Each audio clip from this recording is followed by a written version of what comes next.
प्रसार भारती अभिलेखागार की प्रस्तुति सदाबहार सुनहरे दौर का अनमोल खजाना। ये सम्मिश्र सरकारों के बनने में मुख्य भूमिका किस बड़े नेता की थी? डॉक्टर लोहिया की या प्रकाश वीर शास्त्री की या आप लोगों सहित सबकी? एसपीडी तो नाम हमने ही रखा था। अच्छा। लेकिन लोहिया की मदद थी वो, और लोहिया जी इस हक में भी थे कि बैकवर्ड को 100 में 60 देना चाहिए। लोहिया जी का नारा था पिछड़े पावे 100 में 60। हाँ, तो उग्रसेन जैसे को मिनिस्टर नहीं होने दिया। मैं उग्रसेन को चाहता था, बहुत बढ़िया आदमी था उग्रसेन। लोहिया जी का भाषण हमने सुना बी ब्लॉक में, रामायण की चौपाई का जो अर्थ करते थे एक एक का कई, तब मैंने समझा लोहिया तो बहुत विद्वान आदमी है, विद्वता बहुत थी उनकी। एक एक चौपाई के कई अर्थ हमने लोहिया जी से सुने थे। तो लोहिया का इस एसपीडी में हाथ था बनवाने में, लेकिन सारा मेहनत हमने की जी। फिर इसके बाद कब तक चला आपका ये? 2 साल 2.5 साल 2 वर्ष। हाँ। फिर चुनाव हुआ जी 69 का। हाँ, मध्यावधि। जी हाँ, 69 में। तब आप किस पार्टी से लड़े थे? किसान मजदूर पार्टी लड़ा। अच्छा, ये कब बनी किसान मजदूर प्रजा पार्टी? ये हमने 67 में ही थोड़े दिन बाद बना दी थी जी। उस वक्त मिनिस्ट्री के टाइम में तो नहीं बनाई, लेकिन फिर बनाई।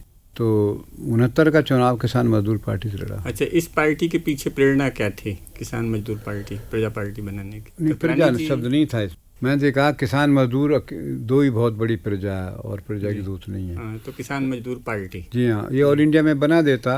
धूलू पे एक महाराष्ट्र में बनाए हुए थे। अच्छा। किसान कामगार कुछ इस तरह का नाम। तो वो मुझे कई बार दिल्ली बुलाया, उठी, हम ऑल इंडिया लेवल पे बनाने जा रहे थे, तो इंदिरा जी ने हमको फिर मजबूर कर दिया। किसान मजदूर पार्टी को मर्ज कराकर कांग्रेस में ले आई इंदिरा जी। ये कब हुआ मर्ज? ये 69 के बाद हुआ। अच्छा। हमारे चुनाव की सारा पैसा बेचारे कार्यकर्ता जमा करते थे, जो बच जाए हम कभी तुम्हें बांट खाओ। हमने कभी इलेक्शन फंड को छुआ तक नहीं। अच्छा, पहला चुनाव आपका 52 का है? 52 का असेंबली का, पहली बार जो आप लड़े। 46 का डिस्ट्रिक्ट बोर्ड का। जी, असेंबली का 52 का पहला। हाँ, तो उस समय चुनावों में क्या साधन कितने होते थे? बहुत कम साधन। कार्यकर्ता, आपने अपना चुनाव कितने साधनों से लड़ा था? हमको तो याद नहीं। कार्यकर्ताओं ने पैसा चंदा किया, उन्होंने खर्च कर लिया।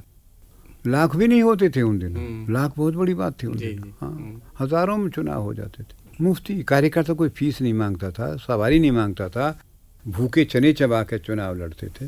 तो बहुत सादगी थी। और 69 के चुनाव में क्या स्थिति थी? 1969 के 69 में जो हमने किसान मजदूर पार्टी बनाई जी, उसमें कुछ साधन थे कुछ? हाँ, इतने ज़्यादा नहीं थे तब भी।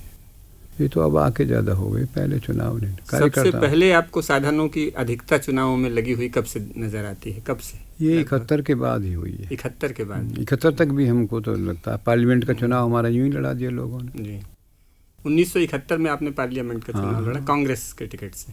हाँ, हम तो चौ साहब कहते, चौ साहब अलग अलग क्यों बोलते हो, आओ एक मंच से बोले।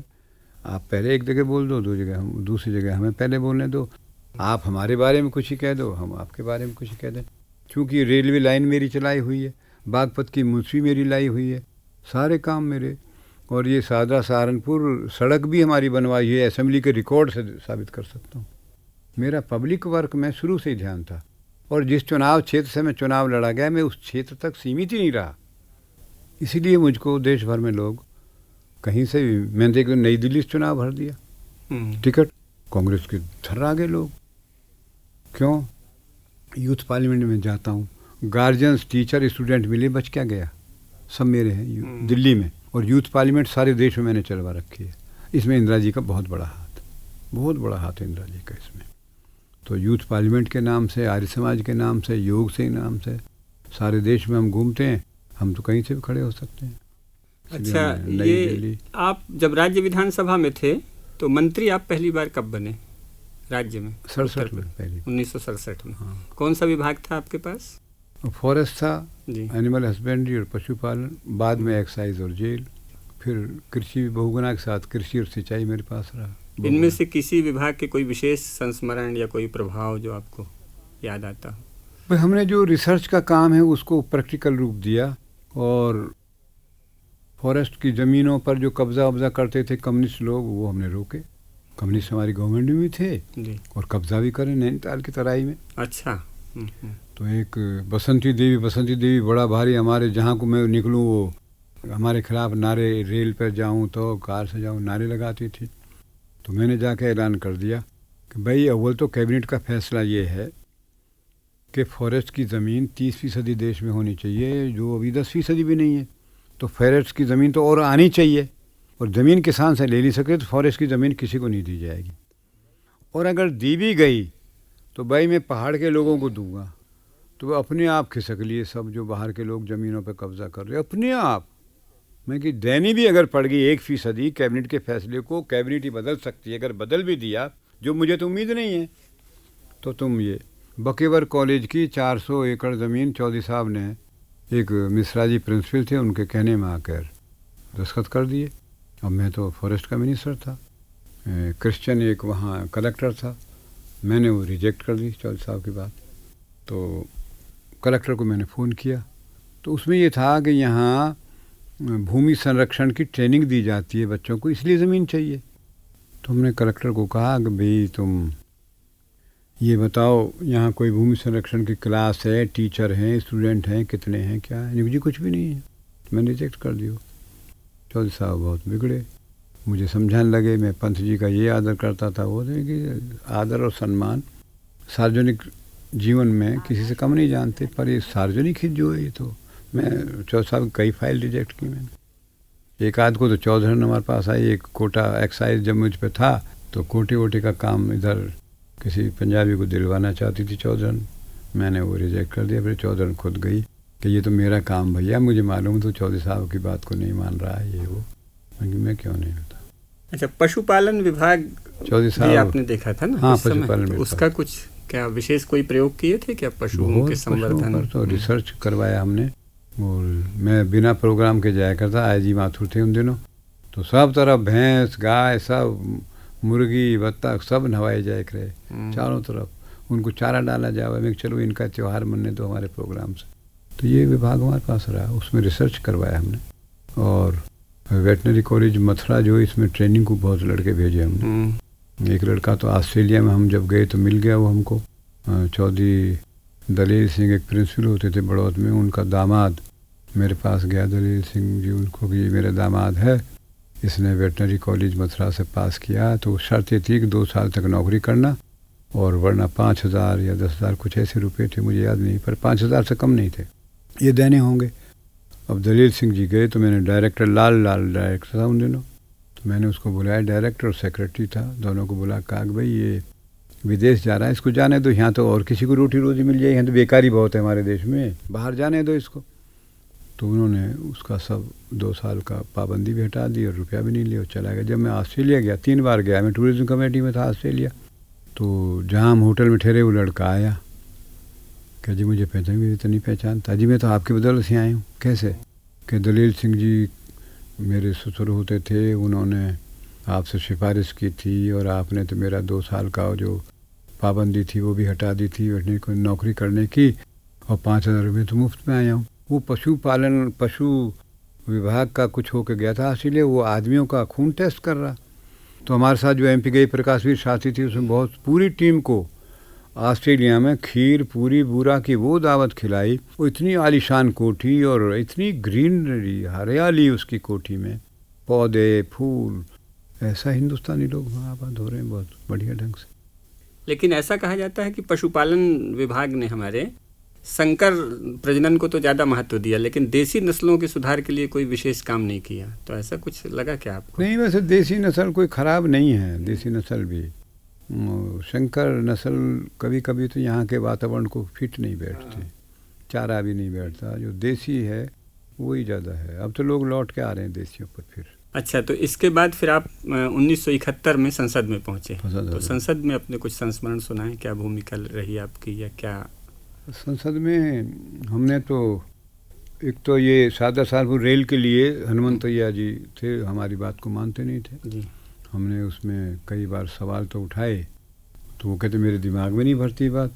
फिर कई बार बहस मांगते थे, और बहस में सब हिस्सा लेते थे, और आखिर बहस होते होते इंदिरा जी से सन 74 में हमने इसका उद्घाटन करवाया। तो इंदिरा जी ने भरे उसमें कहा कि इस रेलवे लाइन को तो उखाड़ दी थी, छोटी लाइन थी, शाहदरा उतर के लोग दूसरी गाड़ियों में बैठते थे और सहारनपुर उतर के, तो मैं जब चुनाव लड़ा था 71 का, तो लोगों के दिमाग में एक मांग थी, तो मैं कभी मांग को कभी बोला नहीं, पर कह दिया कि भाई हमें तुम याद दिलाओगे। तो वहाँ हमने फिर रेल की लाइन का उठाया, बहस की, और बहस की कई बार, तो फिर आखिरी इंदिरा जी ने मान लिया इसको। और इंदिरा जी ने 74 में जब खीकड़े में उद्घाटन किया, ये कहा मैंने इस रेल का विरोध भी सुना, हरमंतिया तो मानते नहीं, पर ऐसा भिखारी हमें कोई मिला नहीं जैसा विकल्प साहब, ये आखिर चलवा के रहे। मैं तो गाज़ीपुर में जब गया मिनिस्टर हो करके, तो ज़रा देर से गया, मैं हवाई जहाज़ से चलता था और लंबा चौड़ा था, क्योंकि सारी पार्टी मुझे बुलाती थी एसवीडी के, जब मैं सबको भाषण दिलवा के आखिर भाषण दिया करता था, और 32 पॉइंट प्रोग्राम में सुनाया करता था। तो मैं वहाँ गया तो पब्लिक बड़ी तादाद में, मैं आजमगढ़ और इधर से देवरिया से होकर आया हवाई जहाज़ से, तो गाज़ीपुर में देर हो गई। तो बोली विकल साहब तुमने जो मिनिस्ट्री बनाई, गाज़ीपुर का कोई मिनिस्टर ही बनाया है। तो मैं कि मुझे ही मान लो तुम। एकदम हाथ उठा दी, विकल साहब हमारे ज़िले के नागरिक हो गए, ये हो गए। मैंने हाँ कर दी। बोले तो हमारी अब यहाँ गंगा का पुल बनवाओ, और गंगा बड़ी चौड़ी है वहाँ। अलगुराज शासी का गाँव जमनिया तहसील में उधर ही है। मैं एक दफ़ा गया, उनकी लड़की को 100 रुपये दे के आया। अब तो उनकी लड़की मेरे पास अभी आई, कोई 1 महीने पहले। अलगुराज जी का पूरा जीवन परिचय मुझे दे के गई। तो मैं वहाँ उसको बेचारी को 100 रुपये दे के आया जमनिया, तो बड़ा लंबा चौड़ा। तो मैंने कहा कि भाई देखो पुल कब बनेगा ये मैं वायदा नहीं करता, पर जब तक पुल ना बने मुझे कोई याद दिलाता रहेगा। तो एक वकील मुकर्रर हुए कि मैं दिलाता रहूँगा। मैंने कैबिनेट में मेरी चलती थी, मैंने गाज़ीपुर का पुल रख दिया।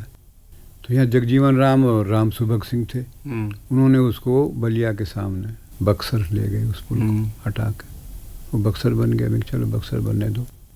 दोबारा मैंने ये कहा कि भाई दोबारा जो, तो शर्त ये होती थी उन पुलों की उन दिनों, 1/3 यूपी गवर्नमेंट, 1/3 बिहार गवर्नमेंट और 1/3 सेंट्रल गवर्नमेंट। तो जितने बॉर्डर के पुल दरियाओं पर या कहीं भी बनते हैं, रेलवे ओवरब्रिज, उनका शर्त यही होती है कि तीनों, 2 राज्य सरकारें और एक हो। तो ये फिर जब बलिया को चला गया तो मैंने फिर यही रखा कि दोबारा बने। फिर हमारी मिनिस्ट्री चली गई, दीक्षित जी थे मिनिस्टर, उनसे कहकर मैंने तो बनवाया। वो पुल बन गया गाज़ीपुर का। वो वकील बेचारे की चिट्ठी बहुत आई, कमलापति थी, फिर से मैंने उनसे उद्घाटन करवा दिया।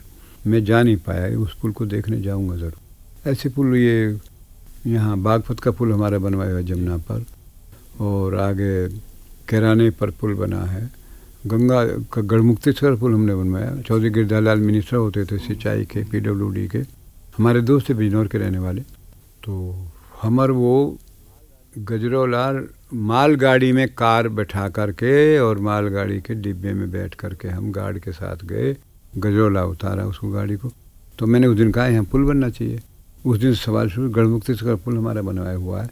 और गंगा जी पर एक पुल और है फर्रुखाबाद।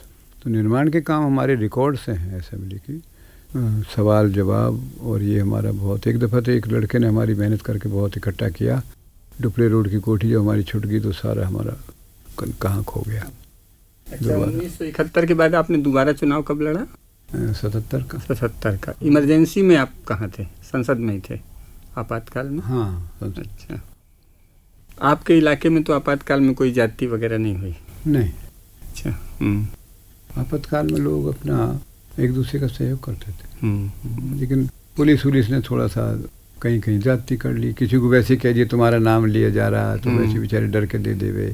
तो जानते थे कमज़ोर, लेकिन मजबूत आदमी क्यों देगा। लेकिन कमज़ोर लोग जो डरते थे तो उनसे ले लेते थे कभी कभार वो लोग वैसे, लेकिन और जाति नहीं हुई। अच्छा, 77 में आप कहाँ से लड़े चुनाव? 77 फिर हम यहीं से लड़े, कांग्रेस के टिकट पे, और जीत गए? नहीं, 77 में हम हार गए। हार गए। हाँ, 77 में तो लहर। हाँ, 70 में हार गए। 71 में जीते थे, 77 में हम हार गए। आपके विरुद्ध कौन थे 77 में? चरण सिंह जी थे। अच्छा, चौधरी साहब। हाँ। और 71 में? 71 में रघुवीर सिंह शास्त्री थे। हाँ, सोमपाल के पिता। जी। हाँ। चौधरी साहब वहाँ से हार गए थे, मुजफ्फरनगर से। विजयपाल सिंह कम्युनिस्ट थे। तो मैं असेंबली का मेंबर था तब। तो मैंने इधर कहा मैं कहाँ से इस्तीफा दूँ। तो बोले चौधरी साहब हार गए, ये फिर लड़ेंगे, मेरा सर दर्द होंगे, तू असेंबली से इस्तीफा दे के, मैं तुझे यहीं इज्जत दे कर रखूँगी। तो मैंने तब असेंबली से इस्तीफा दिया। डिस्ट्रिक्ट बोर्ड से इस्तीफा दिया तो मैं असेंबली में गया। असेंबली से इस्तीफा दिया तो मैं लोकसभा आया। लोकसभा इस्तीफा दिया तो मैं राज्यसभा आया। अब राज्यसभा के बाद में नहीं, 84 से 90 तक राज्यसभा। अच्छा। अब मैं कहीं भी नहीं। 77 के बाद आपने फिर कोई चुनाव लोकसभा के लिए नहीं लड़ा, या 82 में लड़े? नहीं, 82 में नहीं लड़े। हाँ, फिर 84 में राज्यसभा में गए। हाँ, 84 में रास्ता, उसके बाद अब नहीं। 90 तक रहे, 6 साल। हमारा तो लोकसभा भी 6 साल हो गया, क्योंकि इमरजेंसी की वजह से 1 साल बढ़ा 1971 से 1977 तक, तो 1 साल बढ़ा दिया था। तो 7 साल हम, 6 साल उधर रहे, 6 साल रास्ता, 12 साल संसद का। हाँ। अच्छा, आप किसान संगठन के भी तो हाँ, अधिकारी किसान हैं? कांग्रेस का मैं चेयरमैन इंदिरा जी ने बनाया जी, उसकी क्या भूमिका है? वो सारे देश में किसानों को काम करना, उसमें तो हमने सारे देश में किसान खड़े कर दिए थे और काफ़ी हो गया। तो वीरभद्र ये जो चीफ मिनिस्टर हैं हिमाचल के, ये किसान कांग्रेस के मैंने चेयरमैन बनाए। तो ये सुखराम जी उनके ख़िलाफ़ थे, तो उन्होंने मुझे बुलाया हिमाचल में। तो पहले तो सुखराम जी ने रोकना चाहा, तुम क्यों जाते हो, राजे महाराजे बड़े ख़राब होते हैं। मैं कि भाई मैंने किसान कांग्रेस चेयरमैन क्यों नहीं जाऊँ। खैर उन्होंने मुझे बुलाया, मैं ट्रेन से गया था। तो जब मैं पठानकोट पे उतरा तो जिंदाबाद जिंदाबाद उसकी वीडियो कैसेट मेरे पास है, बहुत आलीशान बने। तो मैं तब भी कह रहा भाई नरसिंह राव हमारे हैं प्रेसिडेंट, उनकी भी भाई नारे लगाओ, ये रिकॉर्डिंग में है। फिर भी लोग मेरे ही नारे लगावे, मैं नरसिंह राव के नारे लगाओ। कुल्लू मनाली तक 3 मीटिंग, 50-60 हज़ार से कम गैदरिंग नहीं, और मार दौरात हिंदू मुस्लिम सब ने जो सम्मान दिया, उसकी वीडियो कैसेट है, देखने लायक। तो गवर्नर मुस्लिम थे मुजफ्फरनगर के उन दिनों, मैं उनसे मिला शिमला। बोले विकल साहब कांग्रेस के नाम से 4 आदमी नहीं आते हिमाचल में, किसान कांग्रेस के नाम से तो जान पड़ गई, अब तो तुम्हारा काम बनेगा। तो ये सुखराम ने आकर के कहा इनको, नरसिंह राव को, कि विकल साहब किसान कांग्रेस नहीं हो तो पैरेलल कांग्रेस चला रहे हैं। तो इन्होंने किसान कांग्रेस ख़त्म कर दी इसी नाम, सुखराम जी के कहने से। मेरे पास चिट्ठी आज भी मौजूद रखी है।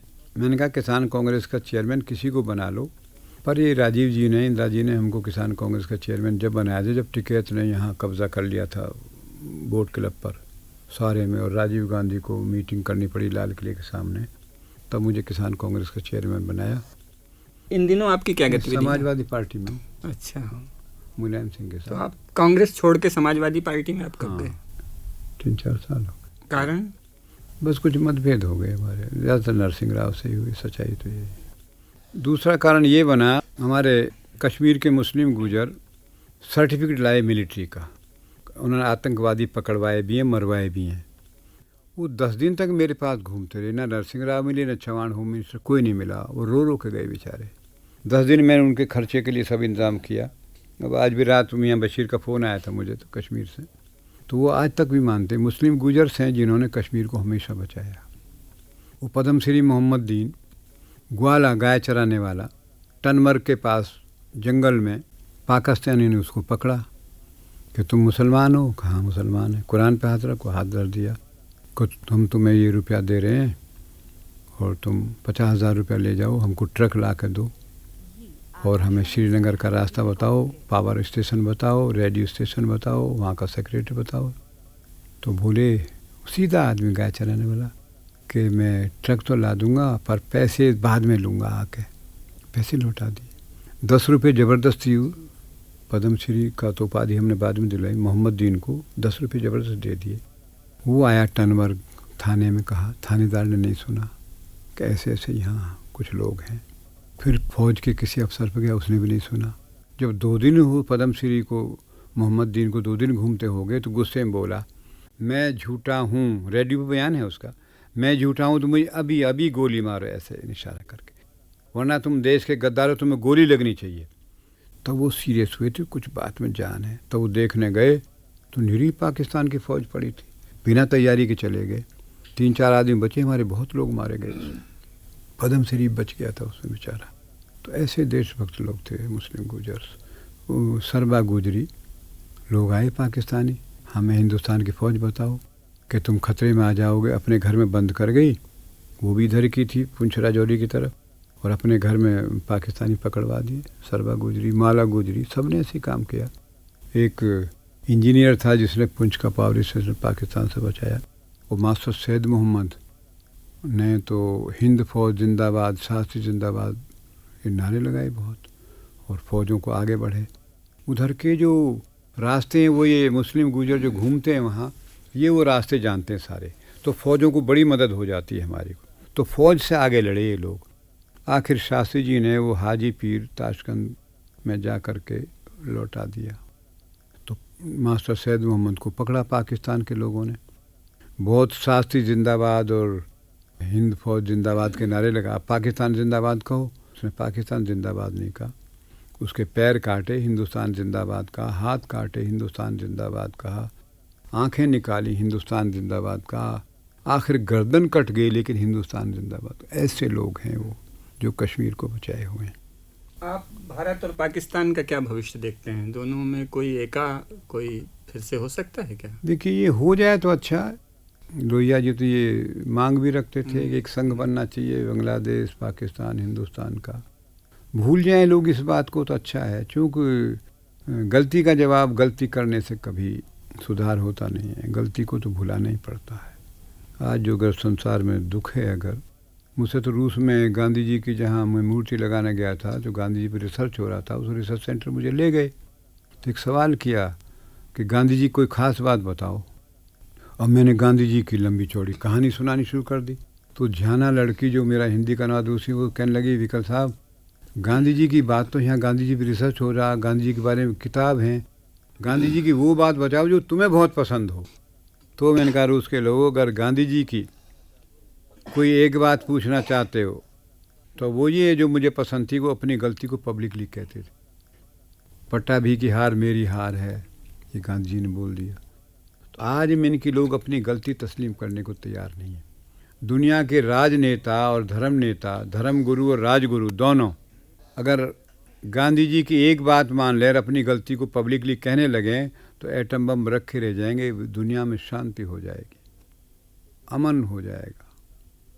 हम तो देव शांति, पृथ्वी शांति, रापा शांति, रोशा शांति, शांति शांति शांति, फिर भी दुनिया में अशांति। इसलिए एक विचारों में सफाई नहीं रही, सच्चाई नहीं रही, इसलिए अशांति है। नई पीढ़ी के लिए आपके क्या संदेश हैं? नई पीढ़ी तो एक भी वो अपने छोड़ करके देश सेवा को, समाज सेवा को आगे बढ़ने लगे तो अच्छा है। लेकिन कैसे होगा ये उनके संस्कार बदले जाएं, शिक्षा में उनको पढ़ाया जाए, शिक्षा और गुरु यही दो। तो शिक्षा तो शासन के हाथ में है। हाँ, तो शासन को ही तो करना चाहिए, और शासन में भी ऐसे लोग होने चाहिए जो सार्वजनिक हित के काम की बात करें। ये चुनाव जो आज भाई भतीजेवाद से हो रहा है, लोभ से हो रहा है, व्यक्तिवाद से हो रहा है, ये सब चीज़ें हटनी चाहिए। अगले समय में आप अपनी क्या भूमिका देखते हैं? क्या किन चीज़ों को ज़्यादा महत्व देंगे या क्या काम करेंगे? नहीं, हम तो उसी काम पे लगे। सेवा भावना होनी चाहिए लोगों में, राष्ट्र सर्वोपरि होना चाहिए, व्यक्तिवाद नहीं होना चाहिए, जातवाद नहीं होना चाहिए, प्रांतवाद नहीं होना चाहिए, क्षेत्रवाद नहीं होना चाहिए, सारे वाद खत्म होकर राष्ट्रवाद सर्वोपरि हो। हमारे तो संस्कार हैं, आर्य समाज से दिए हुए हैं, कांग्रेस से दिए हुए हैं, तो राष्ट्र सर्वोपरि हो, ये सबके दिमाग में आ जाना चाहिए। अच्छा, आपकी कुछ पुस्तकें भी हैं ना? कुछ आपकी लिखी हुई? योग पर मेरे संस्मरण हैं, थोड़े दैनिक हिंदुस्तान में हैं, उसको पुस्तक बनवा रहा हूँ मैं। वैसे पुस्तक लिखी जा रही हैं। हरदत्त शर्मा का लड़का एक हमारी लिख रहा है, उसने मेरे संस्मरण कुछ लिए हैं। और एक यहाँ सहारनपुर में हैं, राम तीर्थ मिशन वाले स्वामी। राजनीति के अतिरिक्त आपकी रुचियाँ एक तो योग में हैं? योग में, और यूथ पार्लियामेंट। अच्छा, युवा संसद, डेमोक्रेसी कैसे जीवित हो। यूथ पार्लियामेंट में भी इंदिरा गांधी की हमारी बहुत मदद रही थी। अच्छा, हाँ, सारे देश में फैलाने। पहले दिल्ली में मॉक पार्लियामेंट के नाम से होती थी, तो इसको यूथ पार्लियामेंट नाम हमने दिलवाया इंदिरा गांधी से। अब वो पार्लियामेंट का स्पीकर बनता है, प्राइम मिनिस्टर बनता है, वो मिनिस्टर बनता है, विभिन्न विभागों में लीडर अपोजिशन बनते हैं। उसका प्रदर्शन बिल्कुल ऐसे ही होता है, पहले मार्शल आएगा, गिनती गिन के जाएगा, फिर आकर सावधान अध्यक्ष जी विराज रहे हैं, फिर अध्यक्ष जी बैठ जाएंगे, वो बाएं को पहले अपोजिशन को नमन करते हैं, सर झुकाते हैं, फिर दायां बायां।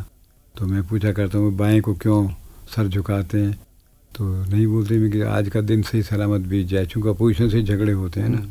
अब तो पार्लियामेंट को स्थगित करा देना, स्पीकर के सामने जा बैठना, ये सब हो रहा है। तो मैं तो कभी कभी कहा बल्कि एमपी को मेरे साथ चलो यूथ पार्लियामेंट देखो।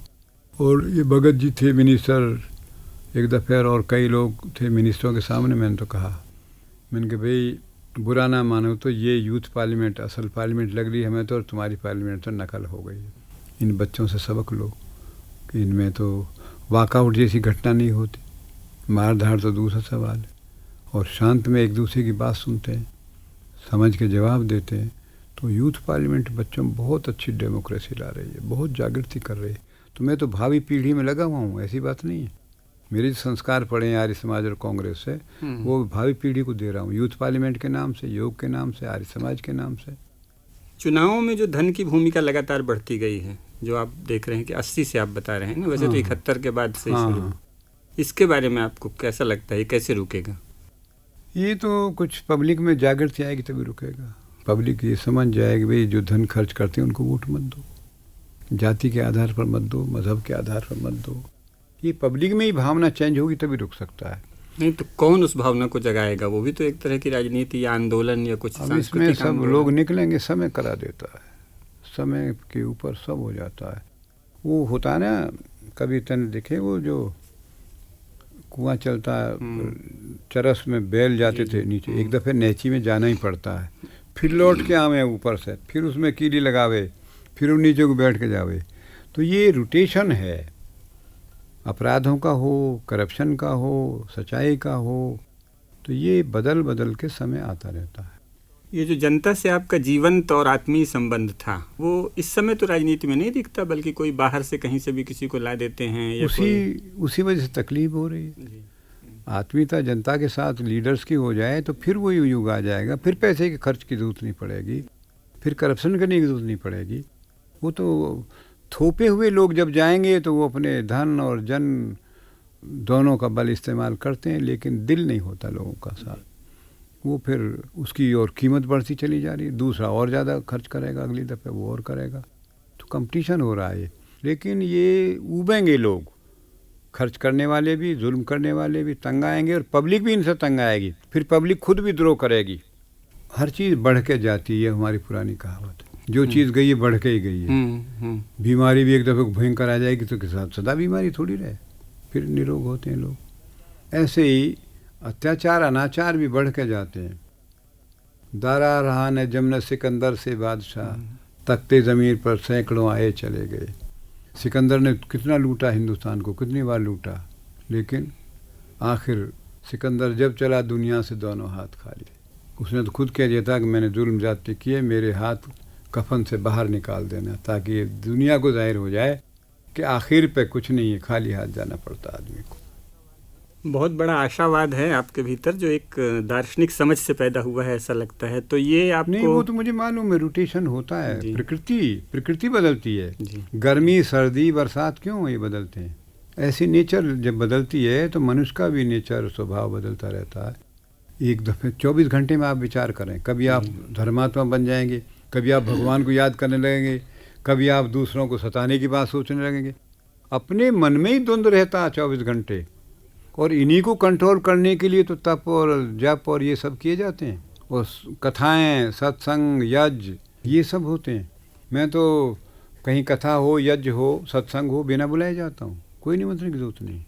अच्छा, आपकी दिनचर्या वैसे क्या है इन दिनों, एक तो हम ये जानना चाहेंगे। मैं सुबह 4 बजे ज़रूर उठ जाता हूँ और ठंडे पानी से स्नान करता हूँ अभी भी, और फिर 1-1.25 घंटा अपने ऊपर लगाता हूँ। प्राणायाम से शुरू करके हर हिस्से का व्यायाम करता हूँ, और फिर थोड़ा सा गायत्री जाप करता हूँ, और पद्मासन में बैठ करके कान बंद करके, आप भी करके देख लेना, चाहे आप करके देख लो, कान की आवाज़ को सुनो, झींगर जैसी चेंज होती रहती है। ब्रेन रिलैक्स, हार्ट रिलैक्स, सब ठीक हो जाते हैं। अच्छा, तो सबसे पहले आप प्राणायाम करते हैं, फिर ये सब आसन शुरू करते हैं? फिर थोड़ा गायत्री जाप, अच्छा, बाद में आसन करता हूँ। अच्छा, आसन क्या क्या करते हैं आप, थोड़ा जानकारी दे दें कुछ? आसन पहले डीप ब्रीदिंग ब्रेन के लिए, और फिर मैं आँखों के लिए बिना पलक मारे आँखों को देखिए देर तक, कड़वाहट आएगा, आँखें अपने आप धुल जाएंगी। फिर मैं कानों को बंद करके, ये कपोलों को झुर्रियाँ ना पड़े, ऐसे फुला के, अच्छा, मुंह से सांस भरना, नाक से निकालना। फिर हम गले के लिए, कभी टॉन्सिल्स और कोई गला खराब नहीं हो, फिर उसको ऊपर से मालिश, फिर कंधे को, फिर पेट को पंप करते हैं 100 बार। फिर टखनों को एड़ी से नितंब के साथ मारना, जोड़ों में दर्द नहीं होता। फिर उनको चक्राकार घुमाना, बैलेंस करना, चलने में पैरों में कंपन ना आ जाए। और फिर गरुड़ासन, और फिर एक कौन आसन कहलाते हैं उसको करते हैं। फिर पेट के बल लेट करके सर्पासन करता हूँ, जो गर्दन के लिए, सिराना हटाने के लिए। उष्टासन करता हूँ, अर्धमत्स्येन्द्रासन, फिर पद्मासन में बैठकर आखिर पे कान बंद करके कान की आवाज़ सुन के ख़त्म। हर हिस्से को शरीर के चला लेता हूँ। अच्छा, एक आपने कुछ ये बताया इसे साफ करने का, तालवे की सफाई का तो ये सारी दुनिया में चल रहा धीरे धीरे। जो इसको साफ करेगा उसके बाल जल्दी नहीं झड़ेंगे। प्रक्रिया थोड़ी सी बताएं ठीक से। अंगूठे को सुबह खाली पेट घुमाइएगा अंदर ऊपर ले जाके। नाखून तो होना चाहिए। बहन बेटी हमारी बहुत नाखून बढ़ाने बड़प्पन के लिए। डॉक्टर मालूम देखा क्या देखते हैं? डॉक्टर मुंह से जीभ निकलवाएंगे। क्यों? जीभ पे मैल नहीं है, समझे कि पेट साफ है। आदमी का पेट गंदा है, हाजमा ठीक नहीं है, बदहजमी है, भोजन नहीं पचा है, मोशन ठीक नहीं होता, तो जबान पर मैल आता। एक नाखून देखते हैं, यहाँ खून है तो समझ लेंगे कि आदमी स्वस्थ है। तो ये नाखून और जीभ से अंदाज़ा लग जाता है। तो मैं हर हिस्से का व्यायाम करता हूँ, प्राणायाम करता हूँ, और फिर कान बंद करके ध्यान, और बस फिर पब्लिक सेवा। कोई न कोई आ जाता उसे करा देता हूँ। फिर मेरे घर आओ या अपने घर ले जाओ, ये मेरा फार्मूला। मैंने कुछ फीस लगा रखती है। जलगांव में मैं गया, बहुत साल की पहली बात है, मेंबर पार्लियामेंट था तब, तो ऐलान कर दिया मेंबर पार्लियामेंट विकल साहब बिना दवा का इलाज, एक्सीडेंट के छोड़कर हर बीमारी का इलाज। सारा जलगांव शहर आ गया। जलगांव के लोगों मेरी पॉलिटिकल भाषण भी नहीं, इसने आ जाए, मैं तो कीमती हो गया, क्यों ना कैसे। मैंने आज से फीस लगा दी।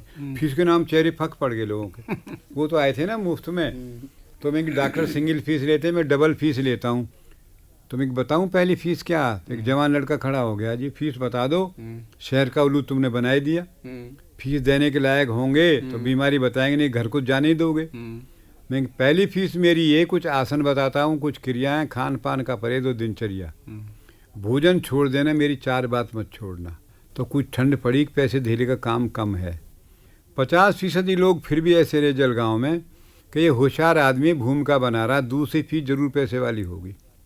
तो इसका इंतज़ार हो गया। मैं कि दूसरी फीस बता दूं? जो हाँ जी, अब तो दूसरी फीस का इंतज़ार है।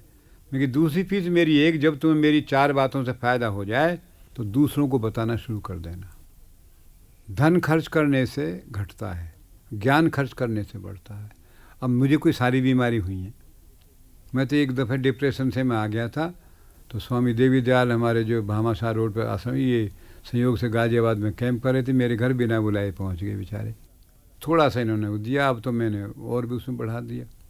कादम्बनी में, साप्ताहिक हिंदुस्तान दैनिक, सब में मेरे लेख चल रहे हैं। अब तो किताब भी बन रही है। एक हमारे प्रभाकर जी हैं सहारनपुर में, वो लिख रहे हैं किताब हमारी जीवनी पर, योग से संबंधित। और एक हरदर्श शर्मा का लड़का है, वो राजकुमार शर्मा, वो लिखवा रहा किताब लिखी जा रही है। तो योग का आप इस तरह से प्रचार करते हैं, लोक सेवा की भावना से। हाँ, अब फीस वही, एक दूसरों को बताओ, फ़ायदा होने पर औरों को बताओ। इसी से सारी दुनिया में मिशन पहुंच गया। रूस का मैंने किस्सा सुनाया है? नहीं बताया आपने, बताइए। नहीं, मैं रूस में गया था गांधी जी की मूर्ति लगाने। तो भोजन के बाद कॉल के घर भोजन था, मैं वज्रासन में बैठ गया, वही नमाज का पोज, अंगूठे पे अंगूठे लगा बैठना। तो झाना लड़की थी जो मेरा हिंदी का नाम रूसी भाषा में करती थी, भगवान महावीर पे रिसर्च कर रही। वो दौड़ के आई, सर ज़मीन पे ऐसे क्यों बैठ गए? मैं कि झाना, रूस के लोगों को बता देना, जो भोजन के बाद लघुशंका करके पेशाब करके 15 मिनट आसन में बैठ जाए, इस जीवन में हार्ट फेल नहीं होगा, ब्रेन फेल नहीं होगा, पैरालिसिस नहीं होगा। तो उसने 4 बात रूसी में कर दी। दौड़ के आई, सर आपका टाइम चाहते हैं किसी क्लब में 2 दिन। तो मैंने कि मैं रूस के लोगों कहने से ना जाऊं कहीं भी। माइकल मेरा सिक्योरिटी अफसर, DIG ने कहा ये कहीं कहेगा तो करा दूंगा, नहीं तो फिर ये कॉल हमारा एम्बेसडर, तो दोनों के घर था। तो एक क्लब में हमारा भाषण रखा, पहले दिन ब्लड प्रेशर वर्ल्ड की बीमारी। मैं बोल रहा था हाई हो तो क्या करो, लो हो तो क्या करो, आसन कौन से, क्रियाएं कौन से, दिनचर्या क्या, रहन सहन क्या, 4-5 बातें। एक रूसी नीचे खड़ा हो गया, वो जाना बोली, सर ये जानना चाहते हैं ब्लड प्रेशर होता क्यों है? मैं बोला जो सोचते कुछ हैं, बोलते कुछ हैं, करते कुछ हैं, उनको ब्लड प्रेशर होता है। जो ढुलमुल हों, अनिश्चित हों, तो रूसी में अनुवाद कर दिया। अगले दिन नींद ना आना वर्ल्ड की बीमारी है, तो मैंने कहा इसलिए ऊँचा पुरुष पैर धोकर सोना चाहिए। और रूस के लोगों, तुम्हारा ठंडा मुल्क है तो गर्म पानी धो लो, हमारा ठंडे से नहाओ, ठंड भगाओ, आसन करो, रोग भगाओ का है। तुम गर्म पानी से पैर धो सकते हो, लघु शंका करके सो, हार्ड बेड पर सो, बिना पिलो के सो, चाय कॉफ़ी छोड़कर योगर्ट छाछ इस्तेमाल करो। फिर भी नींद आए तो बालासन है, बालासन का हमने पोज दिखाया। तो ये रूस में हमारे कार्ड बहुत बटे थे। उसके बाद 97 में एक बच्चा पैरालिसिस का बीमार हमारे पास, उसके माँ बाप ने फ़ोन किया, हमने उसको टेलीफोन से इलाज किया। पैरालिसिस 17 साल की उम्र में, आँख की पुतली में थोड़ा फ़र्क था, ब्रेन पे कुछ फ़र्क था, दाईं तरफ पैरालिसिस था, ये अच्छा बाईं तरफ नहीं था। 1 हफ्ते में बच्चे को ठीक कर दिया आसन करा के। हैं सर्पासन, ताड़ासन, उष्टासन, अर्धमत्स्येंद्रासन, एड़ी चूतरों से लगवा, ये सब कराया। तो हमारा तो ये देश विदेश में काम चल रहा बड़े जोरों से। आप जो बता रहे हैं वो तो स्वदेशी जीवन शैली से जुड़ी चीज़ें हैं, लेकिन इस समय तो हमारे यहाँ जो पाश्चात्य जीवन शैली है वही बहुत अधिक बढ़ रही है। तो इस पाश्चात्य वाले अब हमारी चीज़ों को आ रहे हैं, लेकिन भारत में तो अभी अंग्रेजी ज़्यादा बढ़ रही है। हमारे यहाँ एक जो मिठाई वाला वो तो नमकीन खाने को मन करे, नमकीन वाले को मिठाई करे। तो अमेरिका में शाकाहारी हो रहे हैं, अमेरिका में योग सीख रहे हैं। रूस का मैंने किस्सा सुनाया, गांधी जी पे रिसर्च हो रहा है, हमको खुद बुलाया इस काम के लिए। तो दूसरी दुनिया के लोग हमारी शाकाहार को, हमारे योग जीवन को, हमारे सादगी के जीवन को नकल कर रहे हैं, हम उनके कर रहे हैं। तो जो रोटेशन है ये हम भी तंग आके फिर छोड़ कर आएंगे। आपका मानना है कि ये रोटेशन है, रोटेशन है, पूरा चक्र जब घूमेगा, चक्कर घूमता है तो अपने आप आ जाता है। अच्छा, इस समय चूंकि आज़ादी पाए हुए 50 वर्ष हो गए, इसलिए देश भर में इसके तरह तरह से समारोह मनाए जा रहे हैं। हाँ। आपके क्या सुझाव हैं कि किस तरह से मनाया जाना चाहिए? मैं तो ये चाहता हूँ कि जो हमारे बलिदानी हुए हैं उनके जीवन गाथाओं को सुनवाया जाए। बलिदानी अहिंसक और क्रांतिकारी दोनों? हाँ, दोनों को सुनवाया जाना चाहिए, समझाना चाहिए। और 50वीं सदी तो है ही, अगली हमारी सदी बदल रही है, 21वीं सदी आ रही है। तो उसमें भारत का भविष्य अच्छा हो, ये हमारी कामना है। पर अच्छा जब ही होगा भारत का भविष्य, अगली सदी अच्छी हो, ये हमारी कामना है। पर अच्छे लोग हों, अच्छे विचार हों, अच्छी शिक्षा हो, अच्छी सरकार हो, अच्छे नुमाइंदे हों। पर होगा तभी जब पब्लिक अच्छी होगी। पब्लिक जैसी होती उसका प्रतिबिंब आगे जाता है। तो आपका ये मानना है कि नेता समाज को नहीं बनाता, पब्लिक ही नेता पैदा करती है? पब्लिक बनाती है। अच्छा, पब्लिक मुख्य है। हाँ। समाज मुख्य है? समाज ज़्यादा है। समाज में स्वतः अच्छाइयाँ फिर आती हैं चक्रीय क्रम से? हाँ, चलती हैं। फिर आदमी मजबूर होकर उधर ही चलने लगता है। प्रशासक वही होगा जो कम बोलेगा, वो काम ज़्यादा करेगा। ज़्यादा बोलेगा तो काम कम हो ही नहीं सकता, शक्ति तो उधर ही चली जाती है। बोलने से भी शक्ति क्षीण होती है। तो गंभीर आदमी कभी बोलेगा नहीं, लेकिन एक्शन साबित हो जाए। हमारे यहाँ तो कहते करतूती कह दे आप ना कहिए साईं, खुद मत कहो, काम अपने आप कह देगा। काम बोलता है। मेरी माँ तो खुद कहेगी, भैया बेटा पहले मत कह, पहले कही हुई बात पूरी नहीं होती, उसके पर लग जा। जब काम हो जाएगा दुनिया अपने आप जान जाएगी। पहले मत बोलो कुछ, पहले मत कहो। तो जो अच्छा प्रशासक है वो बोलेगा नहीं, कर देगा। बोलने से क्या फ़ायदा? और जो अच्छा प्रशासक है वो बोलेगा ज़्यादा, काम कम करेगा। यही तो हो रहा देश में। घोषणा पत्र निरे अंधाधुंध कोई चल रहा है घोषणा पत्रों, कोई पार्टी नहीं चल रही घोषणा पत्रों, पब्लिक को ठगने के लिए। और पब्लिक का विश्वास हट के घोषणा पत्रों। भैया ये तो चुनाव का स्टैंड है। अच्छा, एक तो स्वतंत्रता संग्राम में शिक्षकों की भी बहुत भूमिका थी। हाँ, कांग्रेस आंदोलन में बहुत इस तरह से बहुत से लोग थे जिनका बड़ा नाम नहीं हुआ। देखिए बहुत लोग हैं, मैं तो खुद कहता हूँ कि जांच होनी चाहिए। जो देशभक्त देश की सेवा करके अभी उनको कोई जानता नहीं है, तो ऐसों की खोज होनी चाहिए और इतिहास पढ़ाया जाना चाहिए। 2-3 मेरी मांग है कि बलिदानों का इतिहास पढ़ाया जाना चाहिए, क्रांतिकारियों का भी, और अज्ञात है उनका खोज करनी चाहिए। बहुत ज़रूरी है खोज करना, और खोज हो जाएगा। हर एक डिस्ट्रिक्ट मजिस्ट्रेट की ड्यूटी लगा दो तो कोई, जब गांव-गांव जाके पूछेंगे तो एकदम वो अभी भी लोग हैं जिंदा जो जानते हैं एक दूसरे को, उनको भी फिर अमर कर दो, तो फिर लोगों में अच्छी भावना आएगी कि भाई सबका आदर होता है। अभी समाज में ऐसी कौन सी संस्थाएं हैं जिनसे आपको आशा दिखती है कि ये कुछ अपना स्वधर्म निभा रही हैं या कर्तव्य पालन? नहीं, धार्मिक लोग हैं लगे हुए हैं जहाँ तक। अच्छा, उनका। और आर्य समाज वगैरह? आर्य समाज है, पहली जैसी तो नहीं रही आर्य समाज, वो भी राजनीति में फंस के अपने को ज़्यादा उधर लगा दिया। वरना राजनीति तो कदमों में आती है। अगर आप समाज को काबू कर लो तो राजनीति तो पीछे आती है भग के। किसान, हाँ, किसानों को भी लेना चाहिए। किसान, लेकिन अभी तो किसानों के बीच ऐसा कोई आंदोलन तो नज़र नहीं आता ना, जो कोई... पहले हो चुके अंग्रेजी राज में, अब किसानों के अंदर आंदोलन नहीं है। अब पाकिस्तान में किसान आंदोलन हो रहा है इन दिनों, टैक्स बढ़ाया ना गवर्नमेंट ने, तो वहाँ आंदोलन हो रहा है। मैं तो इस राय का हूँ कि पाकिस्तान के किसान की भी यहाँ के किसानों को मदद करनी चाहिए, उनके आंदोलन में भागीदार होना चाहिए, क्योंकि दुनिया अब विज्ञान ने बहुत छोटी कर दी है। ये सीमाओं के अंदर दुनिया नहीं रह सकती है। ये भौगोलिक परिस्थितियों के लिए, हमारा प्रशासन के लिए राज्य और देश और द्वीप और महाद्वीप बने हुए हैं ये। लेकिन अयम निजय परवभूति गणना लघु चेत साम उदार चरता नाम तू वसुधैव कुटुम्बकम। हमारी तो संस्कृति सारी पृथ्वी को अपना कुटुंब मानने वाली रही है, और इसीलिए देव शांति रापा शांति ये मंत्र दिया गया है। सारी दुनिया में जब अपना कुटुंब है तो कुटुंब को कोई दुखी नहीं देख सकता। जो पहला युद्ध हुआ उसका जो भीषण परिणाम हमारे देश को भोगना पड़ा। हमारे देश में तो नहीं हुआ पहला युद्ध, लेकिन महामारी आई, मेरे पिताजी का स्वर्गवास, मेरे चाचा का, मेरे मामा का, जिन कितने स्वर्गवासी। और सच्चाई है, माँ सुनाया करती थी, हमने तो भाई देखा नहीं, हमें याद नहीं, हम तो छोटे थे 2 साल के, कि भैया पत्थर का सीना करके हम तो संस्कार करके एक को करके आवे दूसरे को, फिर रोना ही बंद हो गया था। और बड़ी कहावत थी कि इस भैया 12-12 कोस पर दिए जल जाएंगे भैया, ऐसा भयंकर वो युद्ध है। तो युद्ध वहाँ हुआ, मर यहाँ रहे। इसलिए सारी दुनिया से संपर्क, सहयोग, सद्भावना, ये चीज़ें आपसदारी में करनी चाहिए, तब अमन रहेगा। एक आदमी, एक गांव, एक इलाका, एक तहसील, ज़िला, प्रांत, इनसे थोड़ा ही देश चलता है। देश तो मानवता की बात सोचने से चलेगा, और मानव दृष्टिकोण जो हमारा वसुधैव कुटुम्बकम वाला है वो बहुत ही ज़रूरी और आवश्यक है।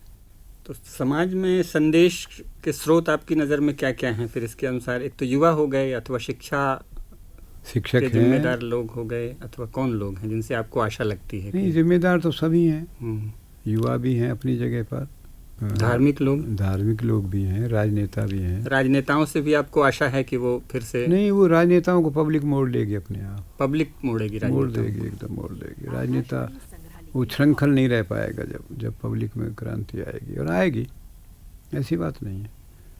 मजबूर होकर के लोग रास्ता चुनेंगे अपने आप।